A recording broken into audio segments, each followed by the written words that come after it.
Good afternoon, everyone. My name is Tom Wyatt and I am Austin's PDHPE teacher.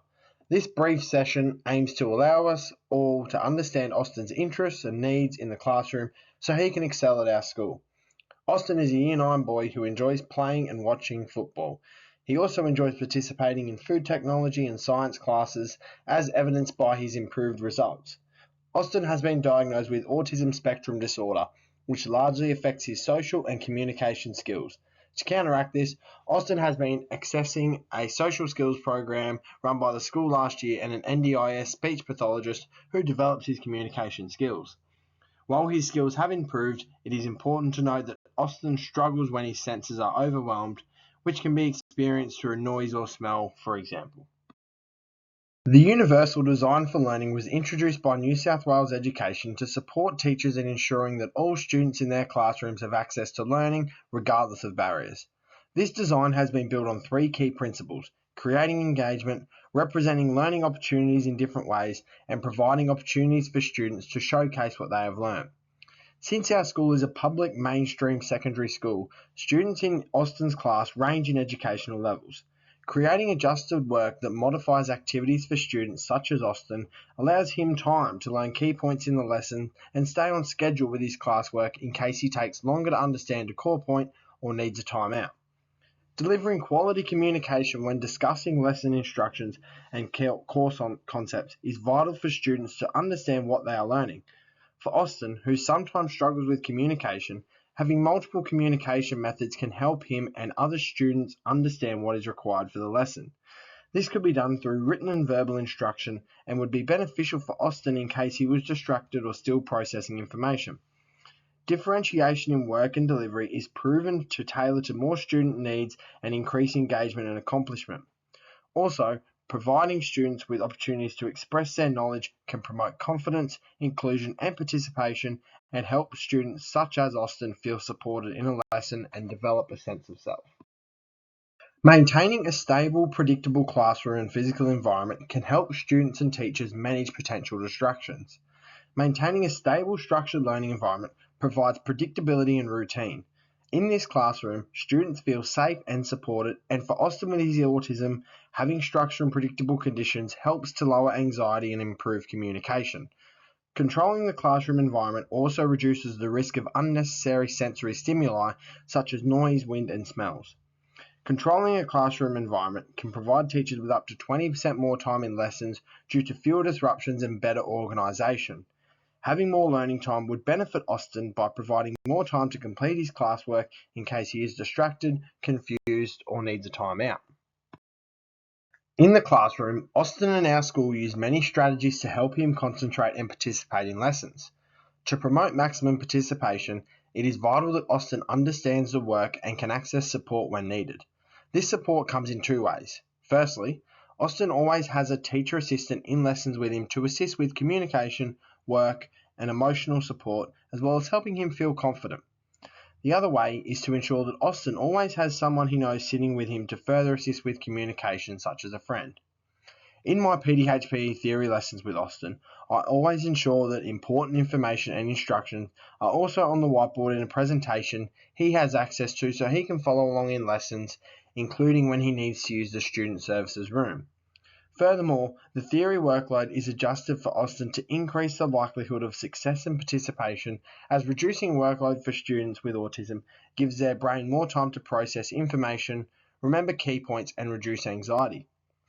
When there are assessments, Austin uses the student services room with support from staff to complete the assessment by taking regular breaks when he needs to and receiving support in understanding questions. Controlling the classroom environment is important in every teaching area, especially in PDHPE where there are two environments to manage. In the classroom, maintaining structure, predictability, and routine is important to ensure Austin isn't confused and feels comfortable, and more importantly, is less anxious. Students knowing which days they have theory and practical lessons creates less confusion and disappointment at the door.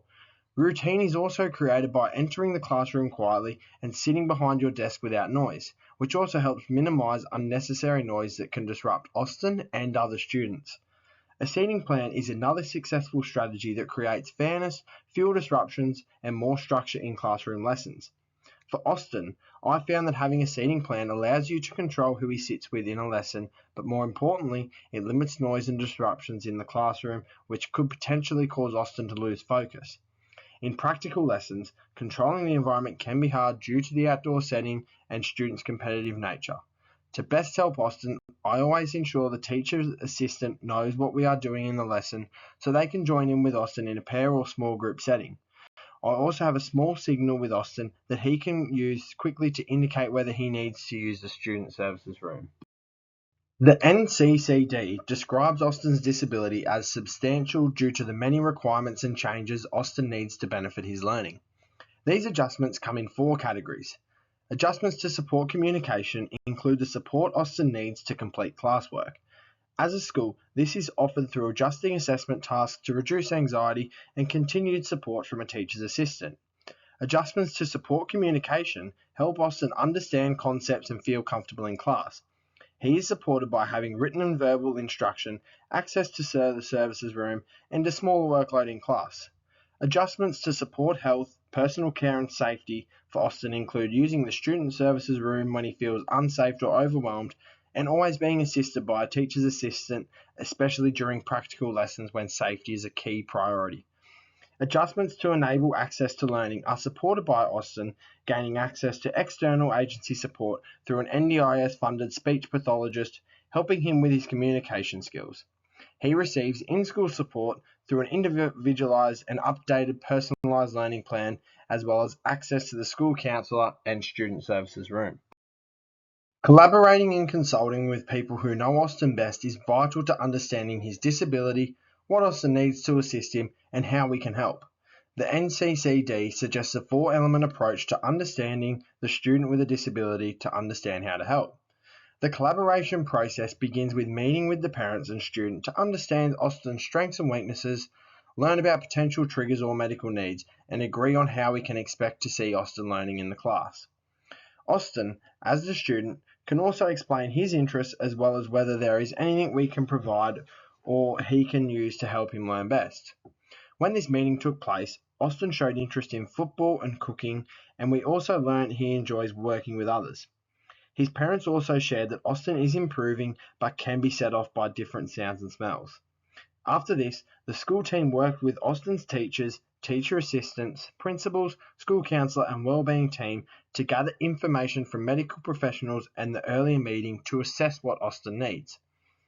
To allow Austin to participate on the same basis as other students, the team decided that he would require access to the student services room, adjustments in curriculum and learning activities, and continued support from a teacher's assistant. Since this information has been updated, Austin has been shown the support he needs, and he has had the opportunities inside and outside of the classroom to participate like other students.